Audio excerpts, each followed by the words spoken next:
Hey everybody, I'm down here in the TBWS secret bunker. As you can see, it's pretty colorful. We keep it colorful to keep spirits up around here. That or we haven't painted yet. But where I'm down here today to come to you, not talk about the weather, but we've got it set up here, is talk to you about this Chinese Tiangong satellite that's getting ready to crash somewhere into Earth. It's re-entering, so we're tracking it. We decided that since the government is not going to tell us where it is, we're going to track it for you. So we're going to take it serious. But we have a hidden agenda, of course. But you see, I've got the satellites up and running here. I've got 3 different trackers. But one thing I've found is pretty interesting here is that apparently they don't want you to do this because I've got a virus already, shut down a computer. They've shut down a whole website, and it says something like interactive satellite tracker. The ISAT page is no longer available, and we do not know a replacement tool. That's NASA speaking. That's the website. They've still got the web page going, so that makes a lot of sense. But so I'm finding out they don't want us to know where this is going. There's something weird about this satellite, something that they don't want us to know. So, but I just had a few thoughts I thought I'd share with you to kind of, just let you know what we're dealing with here. So basically, this Chinese satellite's going to re-enter. It's malfunctioning. They can't control it for whatever reason. They can't figure out where it's going. So they're saying basically it can land anywhere from, I got it live tracking right here. As you can see, it's saying that it's going to land somewhere between Buffalo and New Zealand.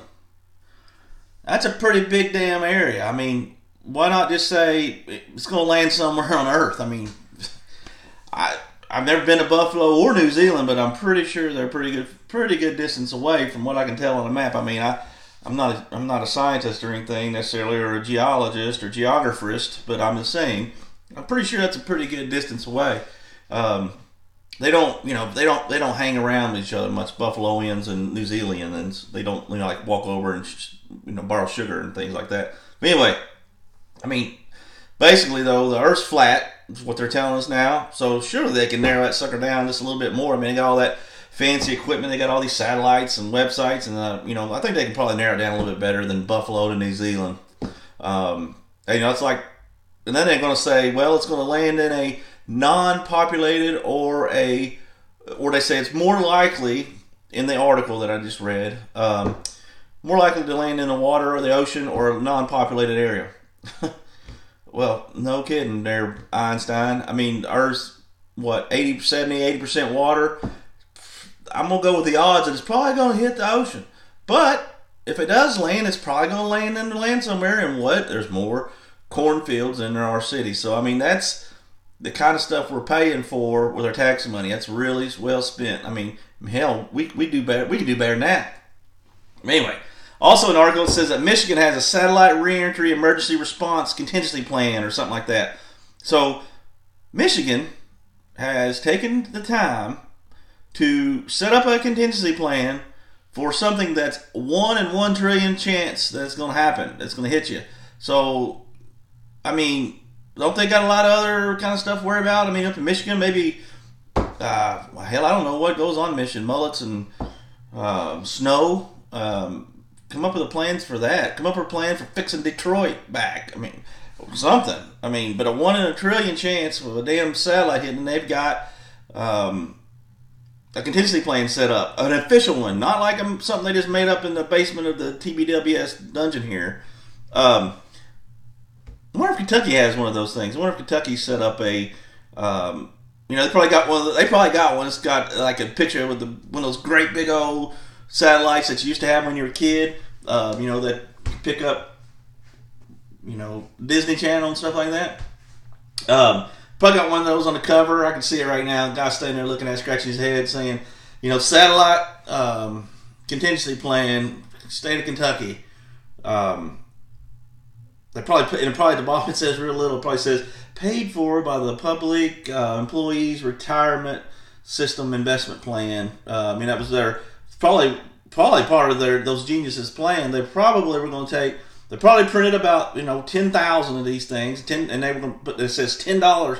So it cost them $10 to print it. They paid for it out of the retirement funds, and then they were going to sell them for $20 because everybody needed a satellite continuously planned booklet just in case of 1 in a trillion chance that it hit. So they're probably going to sell them for like $20, try to double their money. That was their plan to keep the retirement, thing going. So all the teachers and firefighters and state workers and stuff would be able to retire like they promised them. But I mean, you got to admit it. On paper, that looks good. Double your money. But the word is that they had about 875,000 copies of those things still left when they blew up the Capitol Tower Plaza the other day. So, obviously, that's all Bevan's fault. He blew the damn plaza up. If it wasn't for him, we'd still have these satellite books laying around. We could still sell them from 1982 or 79 or 83 or whenever they did it. Probably the last time the world was supposed to end, I think. But, it was all his fault. He just wasted that. What is that? $8.75 million he just wasted by blowing those books up. I mean, Jesus. He didn't have the foresight to, the previous Democratic governors, I mean, they obviously had a plan. They had to plan for the satellite. Now here we are with a real maybe going to happen thing. Bevan's done blow up all the damn books. So what are we going to do? So, I don't know. What a waste. He's an idiot. I mean, seriously, we could use those books, couldn't we? I mean, we could at least double our money on them. Come on. But, so the other thing, it says that tomorrow this thing's going to hit, it says sometime, it's going to hit at 4:30 Eastern time. So they put it in our time, which is good.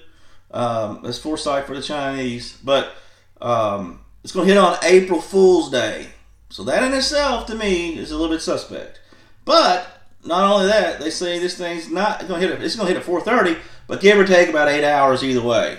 So, oh yeah. So here we go with these amazing government scientists here in their accuracy. Come on, people.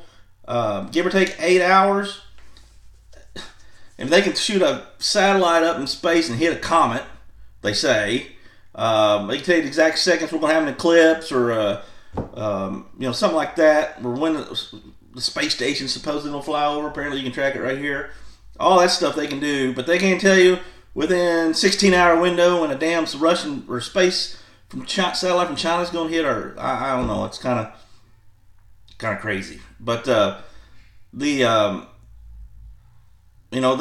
something about some Russian threw a vodka bottle out the satellite at the space station window or something. I don't know. It was a different website I was reading. It was flying around. They were tracking this vodka bottle. Interesting, but they can find all that, but they can't tell us when this damn satellite's going to hit. So, I would say though, if they tracked the damn thing with the Max Track Doppler or the Live Alert 27 thing they've got, they probably have a better chance of finding this damn thing. Tell us where it's going to land. But here's where it's all going. I forgot about the other part of this article here. It says that if it does hit your house or your property, then China has to pay for it. That's part of some treaty they come up. They spend time to plan for this stuff. 1 in a trillion chance your house is going to get hit by a damn satellite. But if they do, whoever made the damn thing has to fix it. Your house. So, I mean, one way to get a new roof, I guess. But, all the stuff going on, I wonder if you have to pay a tariff tax on that. I wonder if they're going to use, Russian or Chinese materials. I mean, we'd have to pay extra for that probably. They'd probably charge us for that. I don't want any of that Chinese drywall in my house or that Chinese or Russian steel in here. I mean, if we're going to do it, we're going to use good old American soybean products. I mean, we're going to make it here out of hemp, hopefully. I mean, that makes, I want my house made out of hemp, damn it, you Chinese, if this satellite hits my house. So, and none of this Californian stuff, because it's going to have stickers all over it saying, you can't be drinking my coffee, which I got right here. I don't have a cancer warning on my sticker or my coffee. I mean, California won't let me have this, but I'm going to drink it anyway. I mean, seriously though, if you live in California, do you have the stickers all over every damn thing in your house, your car, bumper stickers? This causes cancer, this might cause cancer, this might cause cancer. I mean, it's trying to cover it and say pretty much every damn thing causes cancer. Is that what Californians think? Okay, I don't know. I'm off the topic here. We got to get back on here. So, I am preparing. I suggest you should prepare. This may be the longest video ever. I know, I get it, but this is very important. I've got the helmet, safety helmet, just in case. I've got my tinfoil hat. I don't want to show that because it's proprietary. It's right over there. I wear it when I'm down here usually because, they try to steal your mind. Obviously, they're spying on us because they're shutting down satellite pages as we look. Got safety goggles, very important because it'll be really bright. bright light. Now, I will say again, I'm suspect about how this whole timing is. So one, we've got April Fool's Day coming. We got disinformation, fake news, because it's right when all this budget crisis stuff's going on, and Chinese and tariffs and all that stuff. The Russians are obviously pissed off. They're probably behind all this, really. They're probably hacking in here. I did see some Russian words on this last thing here. But anyway, I'm back off. I did back off of my topic here. And it's also on Easter. So here's going to be, not only is it April Fool's Day, it's Easter. So this big bright light shoots across the sky sometime tomorrow, give or take 8 hours from 4 o'clock. I mean, people might think that's some kind of sign. I'm just saying, you never know. There's some people out there that think that's going to happen still, which it will, but I don't know if it's going to be a meteor. I don't know if that's a sign. So I'm just saying, people, don't freak out because it's on Easter. It's very likely an April Fool's joke. But if you see a bright light, here's what we want to do. Here's what this is all going to. So I've got everything ready to go. We're going to salvage this thing, and what we're doing is we're going to start a TBWS space program. So we're going to get this satellite when it lands. We need your help. We got millions of people. Probably 5 or 6 of you are going to be watching this video.